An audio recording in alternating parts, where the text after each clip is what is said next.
evening, everyone. So I'm going to make gyros in the air fryer. So I posted a recipe you can find on my group page that uses beef, but I don't eat beef, so I'm making it with chicken. So I started to slice up here 1.5 pounds of chicken, boneless, skinless, using our forged knife. This is Santuco knife. I use this for almost everything. I find it to be a really good knife. As you can see, it cuts nicely. I'm just using the large grooved cutting board here because it's plastic. I don't like to use wooden cutting boards with raw meat, but that's just me. Maybe some of you like to. But yeah, I'm just gonna slice this on up here. And then I stopped at Safeway to get the seasoning. So the seasoning in the recipe that you see, it may look odd, but it's actually really easy to get. I already had some at home. I wasn't sure if I did, but it's just Knorr seasoning at the Safeway, local Safeway, so easy to get. Okay, so I've cut up my chicken here, and I'm just gonna pop that into the batter bowl to mix it in because it's glass. So I'll just put it all in there. There we go. I'm just gonna put this in the sink. Get that out of the way. Okay, so next step is, I'm just gonna got a little chicken on my hands here. Cutting. Okay, so next thing is, we'll just move that out of the way, is I need to mix that up with the seasoning. So I need 1 tablespoon of this za'atar seasoning. So using my larger adjustable measuring spoon, I can do all 3 seasonings with it without having to dirty up the bunch. So 1 tablespoon of the za'atar seasoning. I'm a little generous, maybe a little bit extra. And then it calls for a teaspoon of salt, so I'm just gonna adjust that down to 1 teaspoon of salt. Fits nicely in my Costco salt container. And then I need 1/2 teaspoon of black pepper. So this one goes from 1 teaspoon to 1 tablespoon. So I do actually need the smaller one. So I need 1/2 teaspoon. So I'm just gonna adjust that to that. And mix that on in. All right. Guess not mix yet. Okay, so I'm just gonna coat the meat with all that seasoning. Get that all done. Mix it all up. Everything is nice and flavored. So you can sort of see that in the bowl. All right, so it looks like I've probably got it fairly evenly in there. Okay, so this recipe says preheat the air fryer, but as you know with our air fryer, we do not need to preheat it. So what I'm gonna do is, I may have given you a sneak peek, or you may have seen it. So we have this new mess catcher for the air fryer. So what I'm gonna do is I'm gonna use this as my bottom cooking tray, and then the silicone tray will just catch everything. And then I'm just gonna use a regular cooking tray for the top one. Now, let me just move this over here for 1 second.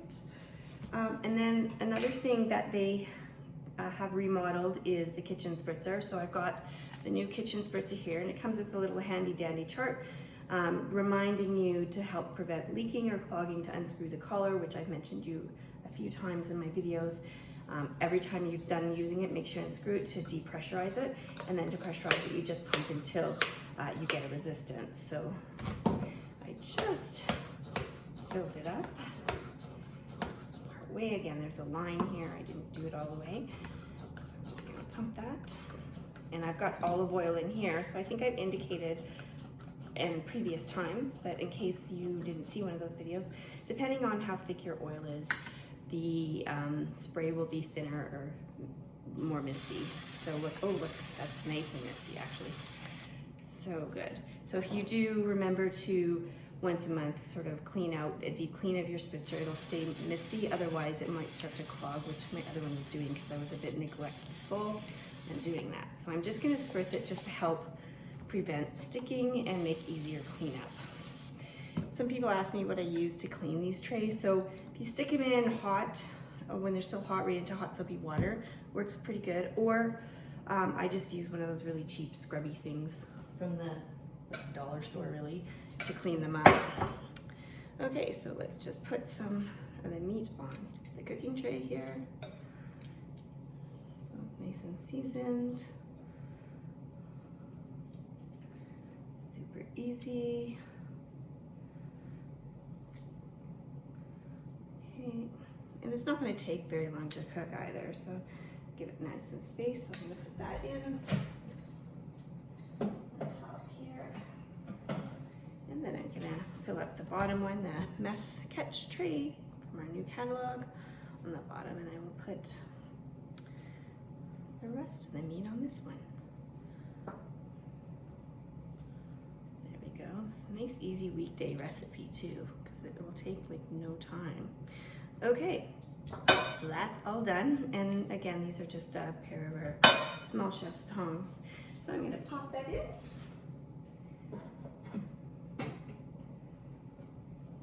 So, and I'm just gonna turn it over. Don't know if you can see how it's blocking it. So air fry for 7 minutes. And we'll see you back when it's done, and I'll show you the end result. So while I'm waiting for that, I actually need to mix the yogurt with the minced garlic. So I got some garlic out, got my handy dandy garlic press. I need a tablespoon, I don't know, 3 cloves sound good to you? So I'm just going to squeeze that on into the bowl to mix it up. There we go. Like I said, and maybe I've mentioned it before, just that use the little brush to get the garlic off versus a knife, because it will oxidize it, the finish, and then the finish will turn black, and you don't want that. I'm just using, I don't know if you can see the small bar board size of cutting board. It's actually super handy, not just for making bar drinks, but it's just a really good small size that I find I use it quite a bit for many things. So I'm just, as you can see, putting the garlic in here with the skin and all. The skin just comes, splits out, and that gets a good garlic for my labneh sauce, that we're gonna call it, but made with the Greek yogurt, because I couldn't find it in the grocery store. But maybe you will have more luck. Okay, so there we go. Sauce is ready for when my chicken is ready out of the air fryer. I'm just going to mix it up in my 1 cup prep bowl, which was also great for just measuring the yogurt out of itself. Okay, so we're all set for it. Got my pita bread too, and I can't wait till the meat's done. Just another minute. The timer has gone off, so let's pull out our meat and see how it looks.